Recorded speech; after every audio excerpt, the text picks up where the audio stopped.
Hello, hope you're doing well. Today, I want to tackle the question, should people still go to college? The short answer to that is yes, it's still probably worth it for most people if they can afford it. The long answer to that is a bit more complicated. For a little backstory, I'm currently in college as I make this video in 2025. My first year was back in 2018, and that didn't go well at a university, so I went and did my associates at community college after that, finishing in 2021. I decided to go back last year to reset my life and get a fresh start through going to college again. The biggest problem I have, and most people have with college, is how expensive it is. Not only is it expensive, it feels like kids are pushed straight into college without consideration of other options. And anybody and everybody can get a loan to go there even if they really shouldn't be, with no way to default on it later in life. There are 40-year-olds who owe more money on their loans than when they first graduated. To me, it feels very exploitative, and my conspiracy is that the job market is in cahoots with colleges by making degrees a requirement for jobs. This probably isn't true, but I love a nice little conspiracy. I never knew what I wanted to do with my life. I still don't have much of a clue. So I did what any other immature 18-year-old would do. Just follow the herd and go to college. It wasn't until I actually got there that I realized just how useless it all felt. Prior to becoming an adult and working, school was really all you know. There's no reason to question it since they provide all the information you need in a well-structured format. Without any real-world experience, you don't realize just how outdated school is for preparing for real life, especially in a day and age with our technology. I always had an assumption that college was serious and taught you meaningful stuff that would help you in the real world. Well, when I got there, it certainly didn't feel like that. And admittedly, I did not pay for the college myself, so I was lucky in that regard, but it skewed my interpretation and importance of it. You almost inevitably have to take bullshit elective classes. On top of that, most classes don't teach anything practical, in the sense that it's mostly just textbook work. I was always a pretty good student before college since I paid attention in class and have a decent memory. But I quickly learned that in college, you have to actually be motivated to learn and study. If you aren't motivated, most likely you won't do good. There are 4 experiences that college is aimed to give: learning, networking, socializing, and maturation.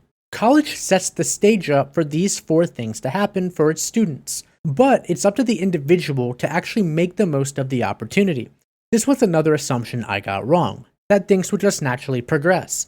But what I didn't realize is that you actually have to put in work to get anywhere. For example, I just assumed that I would meet people and make new friends and get an internship and get a job after school and blah blah blah, whatever you assume going into college. Well, what ended up happening was, most of the time I was hiding in my room playing Red Dead Redemption 2 or Black Ops 4 getting high. This is not a good way of doing any of those things. The most structured aspect of college is the learning experience. Once you figure out a major, you essentially get a track to follow for most classes, with some variations. This part of the experience is the one most closely linked with your overall success in the future. Meaning, if you at least do good in classes and ignore the other experiences, you will get a degree. Following that, you will get a job related to that degree. Though, who knows how well that works out anymore. The other 3 experiences are the ones that are more varied. You might think networking and socializing are the same thing. They are not. Networking revolves more around professional socialization, so for example, getting close with professors or going to career fairs to meet recruiters. Socializing revolves around making friends and partying, and not everything in that is professional. Both of these things are valuable, and not always taken into consideration when choosing whether or not to go to college. Going to parties and meeting new people to make lifelong connections can almost be viewed as an investment.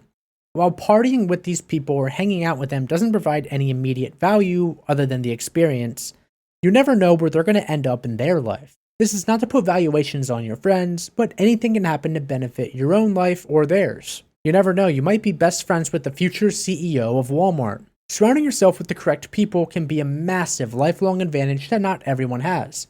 Even if you don't view people like they are numbers, then just the experience you share with them is the reason to live. The only thing to keep in mind is to balance the partying so you don't graduate with an alcohol addiction, or vaping addiction like I did. Networking is by far the biggest selling point of high-end schools. Harvard, Princeton, Stanford, etc. These schools post most of their information online for free for anyone to learn, so you can realistically teach yourself anything you want from these programs. And if you don't go on their websites, YouTube has essentially everything and all knowledge in the world that you ever would possibly need for anything you want to do. However, you do not have the vast network of alumni and resources available to you that these students and graduates there get. The notoriety from being from these schools is unmatched. These reasons also apply to socializing because, in theory, the better the school, the better the people around you are. So there's more opportunity to actually meet the future CEO of Walmart. That example refers to great schools, but what about non-elite ones? Well, most schools with something like Greek life have their own networks. I can't speak much on that specifically since I never joined any frats, though if you do, other than the insane hazing ones, it's typically a net positive to meet people and put it on your resume. Every school has their own alumni and other resources that you can use. There are tons and tons of professors to talk to, each of them with their own experiences and own professional careers. One of my regrets was not using the time to meet with them and make connections earlier in my college career. That's something I've been trying to change, go to more office hours, just try to actually meet with these people. Most of them are good people. Here and there you'll get ones where you can't even fucking understand what they're saying. But other than that, most of them are good people. So the last one, maturation, is probably the least important. This is mainly due to the fact that even if you are not in college and decide to work full-time, everybody matures.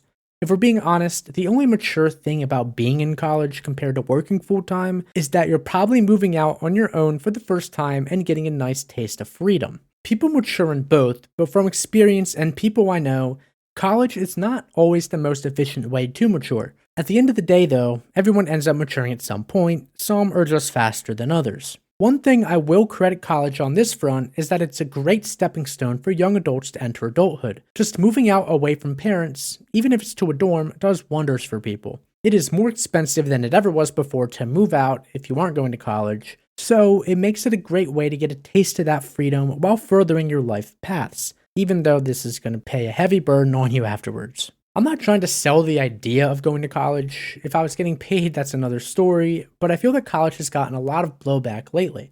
And people aren't exactly wrong. One talking point is that they are all woke. And while that's not entirely false, I don't think that schools are brainwashing kids into believing stuff. That also comes from my mom, who watches way too much Fox News. To me, that's a stupid reason to hate on college. Another one is that it's completely useless for most majors. This one is more likely to be true than the other one. If you major in any sort of art or anything that doesn't translate to a direct skill, then there's a good likelihood that that degree will not end up doing much for you. That's not to take a dump on anyone and their dreams, it's just the hard fact and truth. I mentioned this earlier in the video and feel the need to repeat this since it's the biggest factor of the whole thing. While the 4 experiences are great and it's a wonderful way to invest in yourself, the amount of money you have to pay is staggering. Taking out a loan to go to college can very easily financially ruin your life for a long time if you don't pay it back quickly. These loans are no joke and will crush you if you do not find good work after graduating. If money is not a problem or you get some good deals or scholarships, then I really do think it's still worthwhile. This comes with the caveat though that you're going with some sort of purpose. That's the other big factor. You can't really go and just assume everything's going to work out. You have to be willing to put the work in and be diligent. Well, also, you can have fun, but you have to really focus up and really make sure you're going for good reasons. College is what you make of it, and if you aren't driven by school, then it's probably a waste of time and money. This doesn't mean you can't do it, but you should be prepared to put yourself out there and interact with the resources and people around you. If you don't, it's not the end of the world or anything. It took me until I was 22 and already out of college to feel comfortable with myself. Now that I'm back at 25, the whole experience has been absolutely delightful. Though it's been a little weird sharing classes with 18-year-olds, but that's another story for another day. That's the other thing. You don't need to go right away after high school. You can always take time off and go back later. I think it would be great for your mind if you take a year off to travel or work at Target to get some money. There are no set paths in life. College or no college, time moves on and so do you. I've personally felt that I've wasted 7 years of my adult life so far. Yet I feel refreshed and reborn going back to college. I was in the camp for a long time that college was a scam and a big waste of money. I still think that it's way too fucking expensive, but I now believe there's a lot of value to be had, even with that in mind. Your situation or anyone else's situation varies. There is no cookie cutter answer to this question. Sometimes it takes experience something firsthand to know whether or not it's for you. Even if you fail at first, it's not the end of the world. That's exactly what happened to me. Life took me on this path for a reason, so believe in yourself and your potential, college or no college. There are certainly paths either way. Thank you for watching, have a great day.